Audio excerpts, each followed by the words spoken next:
ഇത് കണ്ടോ, ഈ ഓണം ഒക്കെ കഴിഞ്ഞാൽ സാധനങ്ങൾ ബാക്കിയുണ്ടാവും.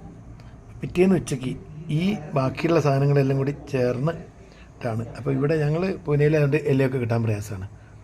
ആ ദിവസം മാത്രമേ ഞങ്ങൾ വാങ്ങിക്കൂടില്ല. പിറ്റേ ദിവസമൊക്കെ നമുക്ക് കിട്ടണമെങ്കിൽ വളരെ ദൂരം പോകണം, അങ്ങ് മെയിൻ മാർക്കറ്റിൽ പോകണം മൺഡേ.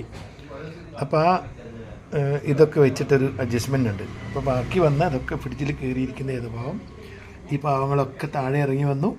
എന്നിട്ട് ഞങ്ങളിതാ ഉച്ചത്തേക്ക് ഉഷാറാക്കാൻ പോവാണ്. ഇനി സാമ്പാർ വരാണ്ട്, സാമ്പാറും കൂടി വെച്ചോളൂ. പെട്ടെന്ന് വെച്ചിട്ട് സാമ്പാർ വന്നു കഴിഞ്ഞു. ഇതാ മുൻകൈ എടുത്തിട്ട് ഇപ്പോൾ സാമ്പാറും കൂടി ഇതിലൊഴിക്കും. ഞാനൊരു കുഴി ആക്കി കൊടുക്കുന്നുണ്ട്. അത് ഒഴിച്ച് കഴിഞ്ഞാൽ നമ്മൾ ഇന്നത്തോടെ ഇതിന് തിരശ്ശീല വീഴുക കേട്ടോ. ഈ കൊല്ലത്തെ ഈ വർഷത്തെ ഓണാഘോഷം അവസാനിക്കുകയാണ് എന്ന് ഇവിടെ പ്രഖ്യാപിച്ചുകൊള്ളുന്നു. Okay, by. ഫ്രിഡ്ജിനും സമാധാനം, നമുക്ക് സമാധാനം.